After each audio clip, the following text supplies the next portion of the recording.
Hey there guys, it's Gus, and today we're going to be working on the SCX10 3 project. So far I got it stripped down here. This was, I picked up two Broncos, and right now I'm in the middle of working on a transmission.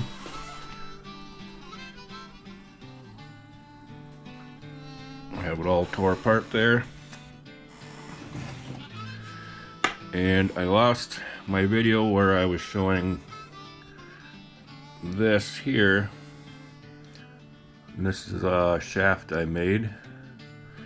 But what I'm doing is making a 6x6 and modifying the stock transmission so it has two outputs to the rear, so that way I can run an extra drive shaft back to a rear axle. So what I did is, this is actually the main shaft out of the transmission, the one that the shifting mechanism and gears are all on.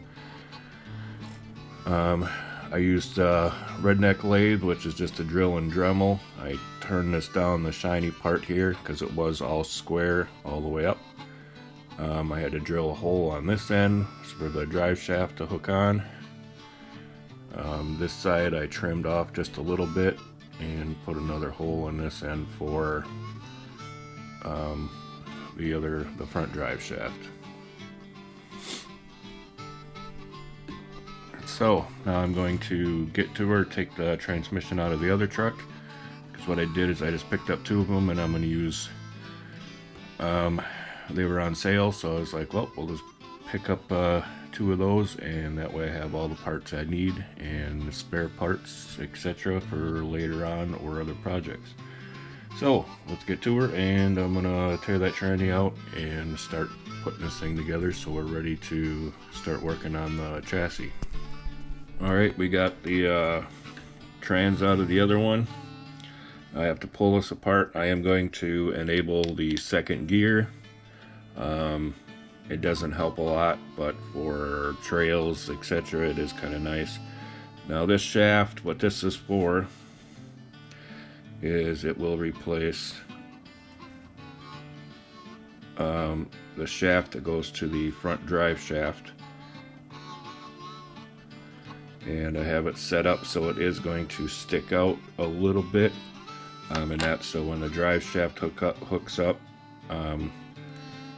this one is actually going to be going to the front axle or center axle, and the one that goes to the dig and main output is going to go to the rear. So that way when I use dig, just the rear axle locks up and it should still function like a dig and hopefully still help it turn. I'm gonna guess it's not gonna be as good as a regular dig because the back tires are still gonna push on the center axle, but we'll see how it works. I was going to rig up something for both rear tires to have dig, but there's not enough room between here and the first axle. I could move it back a little bit, but I want to keep it as short as possible. I also could have went with a through axle. The problem with that is then you end up with having to flip the rear axle, and then you have to make the rear axle mounts, etc. So it can be quite a bit of hassle to make that. So we'll see how this works. I'm going to go ahead and get get this shaft swapped in there, and I'll show you the difference here. So here is the stock shaft. It would go like so.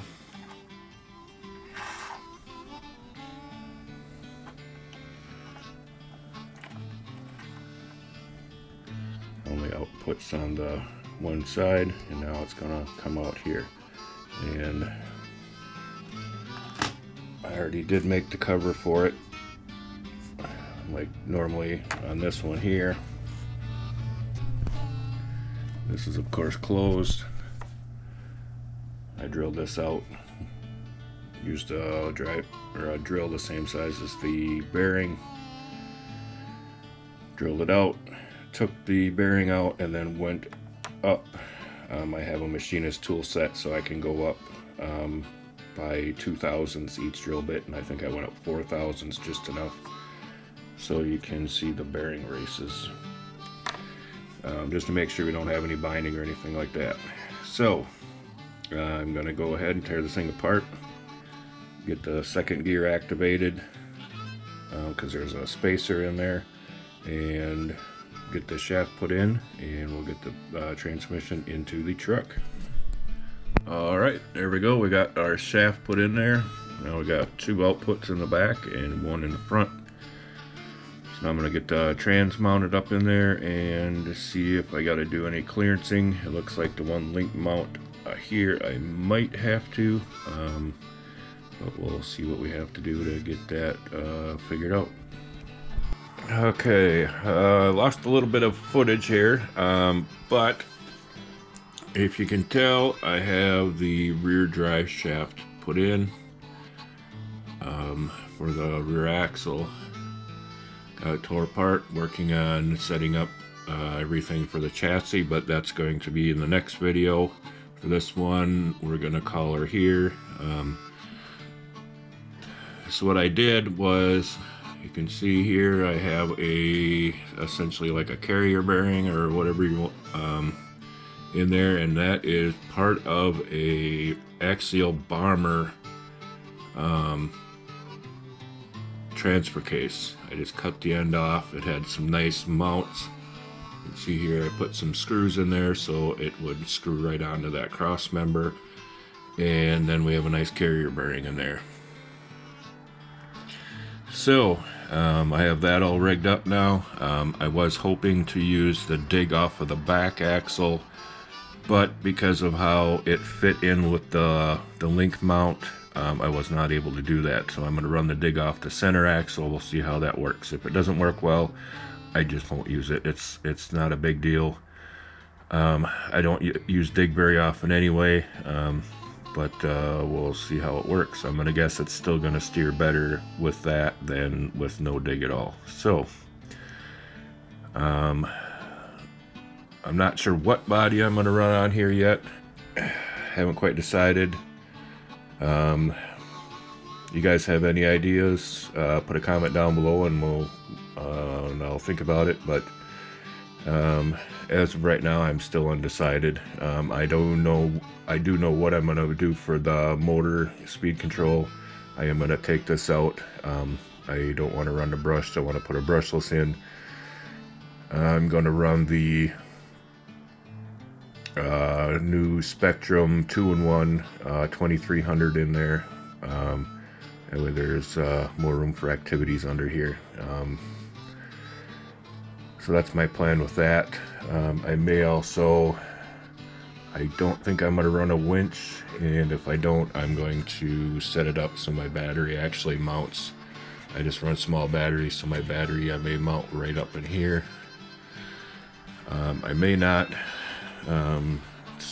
Still a long way to go, so I'm not 100% on how everything's going to work. But that's where we are for now. Stay tuned for part 2. Thanks for watching. We'll see you next time.